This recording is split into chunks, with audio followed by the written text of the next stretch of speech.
సత్యనారాయణ వ్రతం చేశాం. రాజుగారి కథలో గొల్లవాడు ఉన్నాడు, గొల్లవాడు వ్రతం చేశాడు, ప్రసాదం ఇచ్చేట. వెంటనే కథలో ఏముంటుంది, గొల్లవాడు ఇచ్చినటువంటి ప్రసాదంలో తిరస్కరించినటువంటి రాజు చేత వెంటనే భటులు వచ్చేవో మహారాజా నీ సామ్రాజ్యం మొత్తం శ్రీమద్ రమణ గోవిందో హరి అంటారు. అప్పుడు రాజు తన తప్పును గ్రహించి గొల్లవాడిని పిలిచి తిరిగి వ్రతము చేయించి వ్రతము ప్రసాదము స్వీకరించగానే వెంటనే భటుడు వచ్చి మహారాజా నీ సామ్రాజ్యం మొత్తం మళ్ళీ నీకు వచ్చిందంటే ఎలా వచ్చేసింది? సమస్య ప్రసాదాన్ని తిరస్కరించడం కాదండి. ప్రసాదాన్ని తిరస్కరించడం వల్ల కోపం వస్తే సత్యనారాయణ స్వామికి ఈగో ఉన్నట్టు లెక్క. గొల్లవాడిని తిరస్కరించడం తప్పండి. కులం పేరు మీద ఎవరిని అవమానించినా మనం భగవంతుడిని అవమానించినట్టే.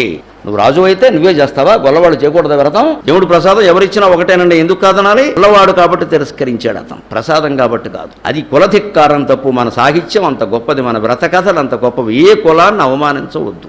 అందుకే సత్యనారాయణ వ్రతం కథ చూడండి మీరు. బ్రాహ్మణుడు వ్రతం చేస్తారు, కట్టెలు కొట్టేవాడు వ్రతం చేస్తాడు, గొల్లవాడు చేస్తాడు, రాజు చేస్తాడు, వైశ్యులు చేస్తారు, అన్ని రకాల వాళ్ళు చేశారు. ఇన్ని రకాల వాళ్ళ కుల కథలు ఎందుకు పెట్టారు? అందరూ కలిసి చేసుకోవడం చెప్పడానికి.